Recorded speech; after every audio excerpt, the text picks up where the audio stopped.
So this video is unlike anything I've ever done. This is a mallet endorsement video. I've never endorsed mallets. I've never endorsed anything. And now before you go on thinking, Tim, have you been a high and mighty artist the entire time and you're just above endorsing?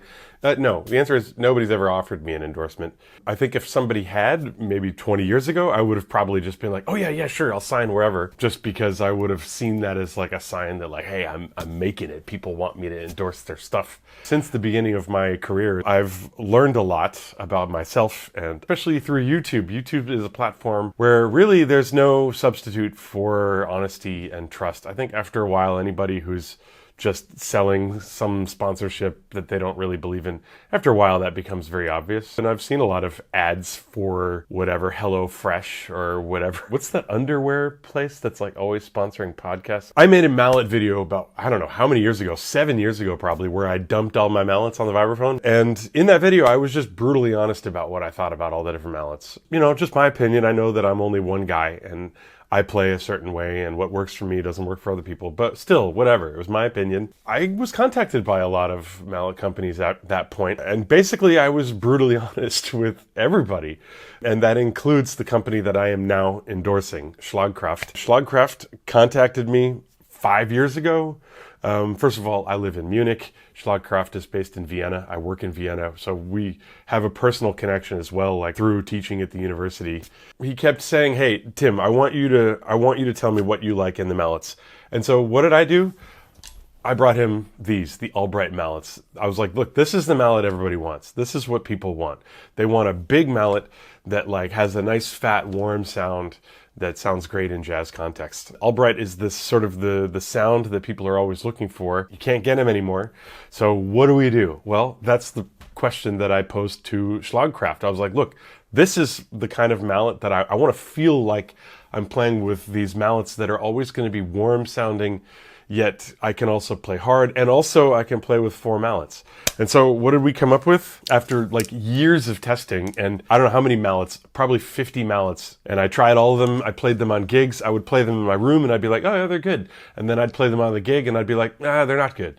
For whatever reason. Either they don't bounce right, or they're too stiff, or the sound is too classical. That was something that I often found myself thinking. Anyway, last summer, he sent me some prototypes for a series that he's calling the Big Mamas. I used them all summer on gigs, and I told him, I was like, this is the model. These are the ones. This is what I want. I want these mallets. And then he was like, okay, well, that's great. I forgot what I put in them, so you have to send them back to me, or you have to cut it open and send me a video of it.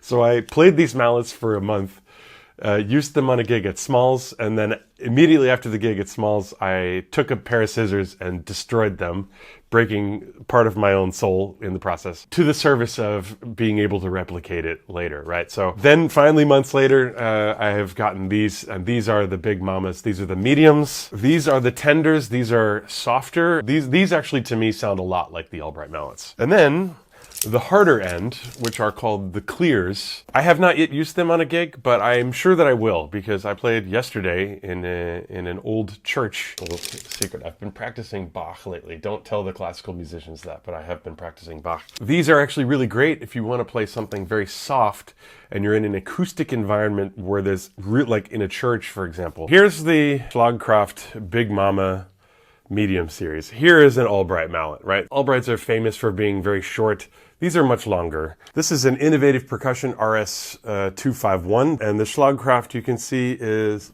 just a little bit shorter, but you can also see that the head is much larger, right? So Mike Balter's, these are, I would say, identically long. They're the same length, but obviously you can see the size of the head. These are the Gary Burton Vic Firths, also the exact same length. Gary Burton's, of course, these are like super light mallets.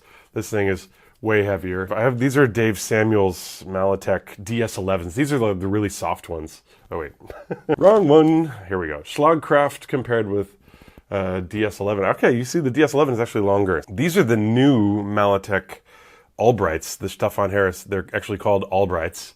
And you can see the Schlagkraft is clearly much longer, but the head size, pretty similar. The Albright is more round, and the Schlagkraft on the inside, I believe it has sort of a flattened side. I'm not exactly sure, but there's a larger surface area of attack on the actual instrument itself. I should also point out, I mean, like, the sound, obviously, the mallets are only part of the sound. The person playing obviously makes a huge difference. So I'm not going to say, like, mallets are the only thing that make or break a person's sound, right? But the whole point of this is not for me to tell you this is what you should do, this is how you should conceive of the sound that mallets should make. This is all just my opinion, and I actually am not interested in promoting a product that is not going to be right for you, right? That's why it took so long for Schlagkraft and I to agree. I just kept being like, no, not for me, no, not for me, no, not for me. And then finally we got to these, and I was like, these are for me. There is a finite number of them that have been produced. That much I know. I don't know how many, but I know it's a small company. You're going to get high quality handcrafted stuff. Also, these things are indestructible. I didn't even mention that. I've been playing probably 10 gigs, and I mean, I'll show you footage of how I'm using them.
I have not detected the slightest wear in the yarn. These mallets are not going to fall apart. They're just not. I don't think the heads are going to pop off. I don't think the yarn is going to deteriorate. The rattan is also nice and solid. I mean, yeah, okay. You know what? It's almost time to start annoying my neighbors because we're going to do an episode of mallet speed dating. This is what I've decided to do. When I do the sound test, I'll start with the Big Mama tenders, then I'll do the Big Mama mediums, and the Big Mama clears. Then you've got the 3 Schlagkraft, one after the other.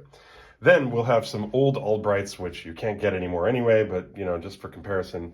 These are the new Malletech Albrights. These are Dave Samuels 11s. These are super soft. These are the Gary Burtons. These are the Mike Walters. These are RS, name is worn off. These are RS 251, I believe. These are the Nerizaros, and these are RS, oh wait, maybe these are RS 301s. Anyway, mallet speed dating. Here we go. Yay!